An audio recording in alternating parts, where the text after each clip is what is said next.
En el nombre del Padre, del Hijo y del Espíritu Santo. Amén. Ángel de Dios, que eres mi custodio, ya que el Señor me ha encomendado a ti, ilumíname, guárdame, rígeme y gobiérname. Amén. María, Reina de los Ángeles, ruega por nosotros. En el nombre del Padre, del Hijo y del Espíritu Santo. Amén. Bienvenidos, estimados hermanos, a nuestro tema número 20. Iniciamos la tercera y última parte de nuestro camino de preparación a la consagración a nuestro ángel de la guarda. Al iniciar nuestra tercera y última parte, quiero recordarles a cada uno de ustedes aquella primera enseñanza o aquella primera reflexión que yo hacía al inicio de nuestra peregrinación y de preparación. Es que la consagración es un camino de Dios y hacia Dios. Es un camino que hacemos de manera personal. Alguna persona me preguntaba: Padre, ¿el ángel de mi guarda es el mismo de mi esposo, es el mismo de mis hijos? Por fe decimos que no. No es el mismo. Cuando Dios ha creado al ser humano, lo ha hecho irrepetible.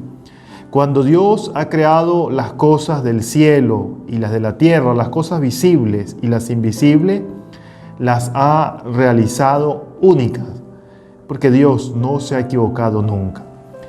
Es por eso que este camino de peregrinación y de consagración, de reconocimiento de nuestro ángel de la guarda que nos lleva a Dios, es un camino personal. Yo espero que durante estos próximos días sigamos en esta sintonía de oración, esta sintonía en la cual realmente sentimos y nos relacionamos con nuestro ángel de la guarda. Ayer precisamente terminamos la parte bíblica con el libro del Apocalipsis, que viene a decirnos que la gran verdad que se nos revela en este libro y en la Sagrada Escritura es que Cristo ha resucitado y que el reino de Dios ha iniciado ese camino en el cual tú y yo formamos parte. Hoy quisiera hablarles de un tema que causa bastante sensación y también muchísimas confusiones. El tema de la clasificación y del orden de los ángeles. Mañana estaremos hablando y abordando el tema de la jerarquía de los ángeles. Partimos de igual modo de la palabra de Dios. La carta a los Hebreos en su capítulo 12, versículo 22, y el mismo libro del Apocalipsis en su capítulo 5 y 11, nos señalan una gran verdad. Existen millares de ángeles, los cuales han sido creados por Dios, y estos se encuentran organizados como un poder. En el tema que hablé de los ángeles y los salmos, los ángeles y los salmos, les preguntaba y les decía a ustedes que Dios es armonía, Dios es organización, Dios es equidad. Por tanto, los ángeles están organizados. Es por eso que la Iglesia, a través de la tradición, nos ha señalado este orden o esta clasificación de los ángeles. Esto no quiere decir que un ángel es mejor que otro. Todos reciben poder de Dios, porque es a Dios a quien obedecen y es a Dios a quien ellos en última instancia están direccionados. Pero hagamos un poco de historia en nuestra iglesia. El catecismo de la Iglesia Católica y la tradición nos dice que esta clasificación y orden de los ángeles se la debemos a un pseudo Dionisio Areopagita, que es considerado como el padre de la teología mística, citado nada más y nada menos, por ejemplo, 1700 veces por Santo Tomás de Aquino y también por uno de nuestros grandes santos místicos, San Juan de la Cruz. La Iglesia, a partir de este Dionisio, se enumera 9 coros de ángeles divididos en 3 jerarquías: de 3 coros cada uno. Recordemos la definición que hemos venido dando de ángel. Decía San Agustín: si me preguntan cuál es su oficio, tengo que decir que ángel, es decir, mensajero de Dios. Si me preguntan cuál es su naturaleza, debo decir que son espirituales. Es decir, su tarea es la de ser mensajeros de Dios, estar en continua relación con Dios. Y es de allí donde viene esa clasificación y ese orden destinados a lo que Dios quiere hacer y acontecer en el ser humano.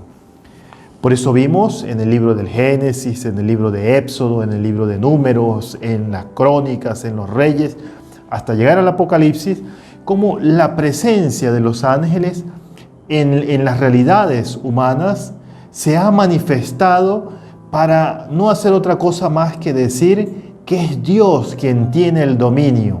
Por eso lo decimos en el credo de nuestra Iglesia Católica: creo en Dios Padre de las cosas visibles y las invisibles. Él las creó de la nada. Entonces, ¿qué decir nosotros? Esta organización aplica tanto a los ángeles buenos como a los ángeles caídos, teniendo como premisa lo que ayer también acentuaba, que Dios lo ha creado todo bueno. Son los mismos ángeles quienes han desobedecido y por tanto han perdido el estado de gracia de pertenecer a esta jerarquía de los coros de Dios. Así pues que tienen diversidad de funciones delante de Dios y es basado en estas actividades que se ha sugerido una clasificación para cada uno de ellos. El estudio de su clasificación nos ayuda un poco a comprender su naturaleza y función delante de la divinidad. La clasificación aplica tanto para los ángeles santos como para los ángeles que se han rebelado junto a Satanás y han perdido el estado de gracia. La jerarquía. 3 círculos que comprenden 9 coros. ¿Por qué 3? Haciendo referencia y destinados a la Santísima Trinidad. En primer lugar, es necesario manifestar que el orden o jerarquía que existe en el mundo angelical tiene fundamento en el orden y en el sentido que le damos a la Santísima Trinidad. Por ello, el orden angelical es un reflejo de Dios uno y trino. No es algo arbitrario producto de una invención humana. El orden que existe en Dios se manifiesta de manera imperfecta en la creación entera.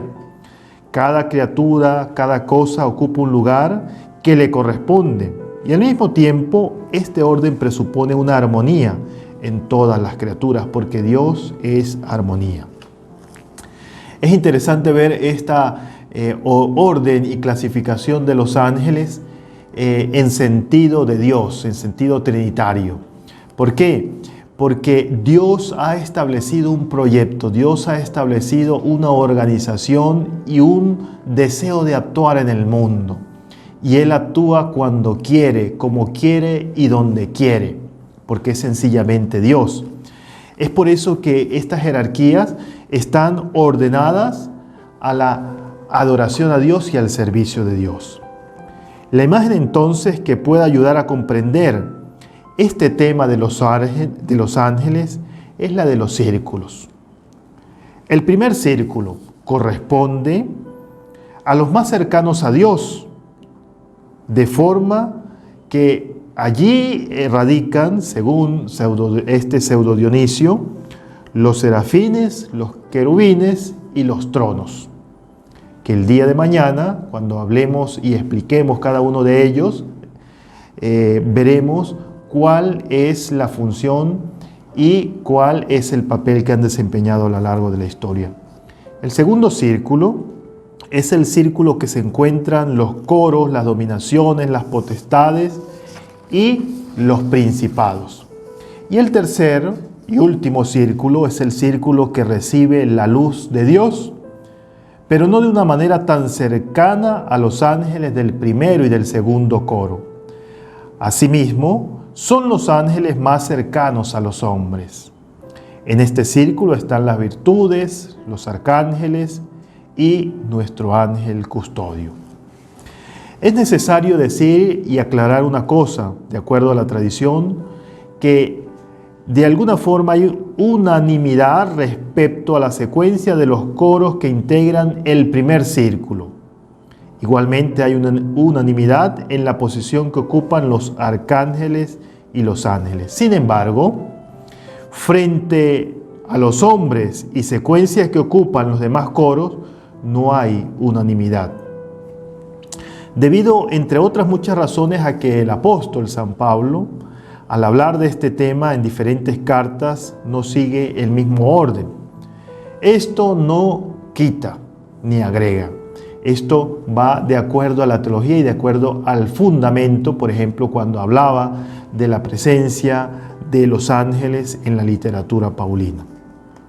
Por tanto, hemos señalado, en resumen, anteriormente, que en el Primer Testamento se nombran tres grupos de seres: los querubines, los serafines y los ángeles. En el Nuevo Testamento, San Pablo nos ofrece los otros 6 grupos, nombrados los tronos, dominaciones, principados, potestades, virtudes y arcángeles. En donde sí hay unanimidad, de acuerdo a toda nuestra tradición, tiene que ver en el servicio que realizan en Dios y hacia Dios. Y allí tiene sentido lo que ahora quisiera compartir para terminar este primer tema de esta, nuestra última y tercera parte en preparación a la consagración. La prioridad de la gracia, que a través de los ángeles nosotros podemos alcanzar y a la cual estamos también llamados. Probablemente el error más frecuente que podemos cometer en una misión es el de pensar que todo depende de nosotros. Y esa es la gran tarea en el mundo actual. Esta actitud nos conduce al miedo de no poder cumplir las expectativas. San Juan Pablo II nos dice lo siguiente: hay una tentación que siempre afecta cualquier camino espiritual y también la acción pastoral de nuestra iglesia.